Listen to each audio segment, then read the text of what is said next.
बिस्मिल्लाहिर्रहमानिर्रहीम। दोस्तों, मैं हूं अब्दुल गनी, मैं हूं एक बायोलॉजी कोच।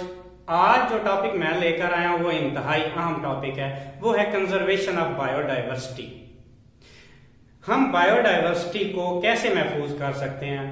मतलब क्या है कि दुनिया में जो मुख्तलिफ इकसाम के जानदार आज मौजूद हैं वो इसी तरह मौजूद रहें, ये हम कैसे इसको एश्योर कर सकते हैं, कैसे इस चीज को यकीनी बना सकते हैं।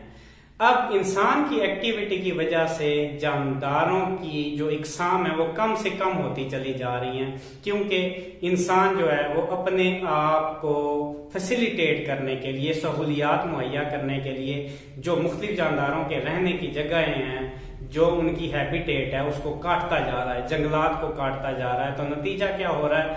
बहुत सारे पौधों की इकसाम भी दुनिया से खत्म हो रही हैं या उन्हें खत्म होने का खतरा है नियर फ्यूचर में। और इसी तरह वहां पे जो जानवर रहते हैं तो उनके रहने की जगह भी डिस्ट्रॉय हो जाती है। तो इस तरह बहुत सारी जानवरों की इकसाम ऐसी हैं जो या तो दुनिया से खत्म हो गई हैं या नियर फ्यूचर में वो खत्म हो जाएंगी। यहाँ पे कंजर्वेशन ऑफ बायोडाइवर्सिटी जो आपके सिलेबस में है, यहाँ शुरू में दो definition examination point of view से आपके लिए बहुत इंपॉर्टेंट है। नंबर 1 एक्सटिंक्ट स्पीशीज क्या है और नंबर 2 इंडेंजर्ड स्पीशीज क्या है। गौर से सुनिएगा, एग्जामिनेशन में अक्सर पूछा जाता है। Extinct species, the species that is no longer present in the ecosystem is known as extinct species। किसी इकोसिस्टम में जो स्पीशीज बिल्कुल वाइप आउट हो गई, वो नहीं देखी गई, खत्म हो गई, उसको हम कहेंगे एक्सटिंक्ट स्पीशीज। इंडेंजर्ड स्पीशीज क्या है? किसी भी इकोसिस्टम में कोई ऐसी स्पीशीज जो नियर फ्यूचर में लगता है कि खत्म हो जाएगी, उसकी कम तादाद वहां पे मौजूद है, उसको हम कहेंगे इंडेंजर्ड स्पीशीज।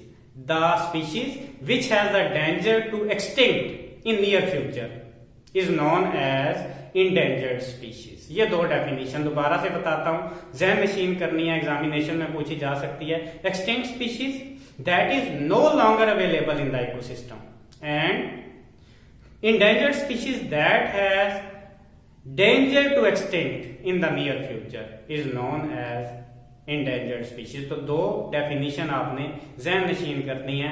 नेक्स्ट हम देखेंगे कि इंसान कैसे जो है मुख्तलिफ स्पीशीज को एक्सटिंक्ट करने के लिए कोशिशें कर रहा है खुद से, हालांकि नहीं करनी चाहिए, उसे बचाना चाहिए। वो जो कोशिशें हैं वो हम नेक्स्ट टॉपिक में देखेंगे। वो है डिफॉरेस्टेशन, जंगलात का काटना, ओवर हंटिंग, अपनी खुराक के लिए शिकार करना।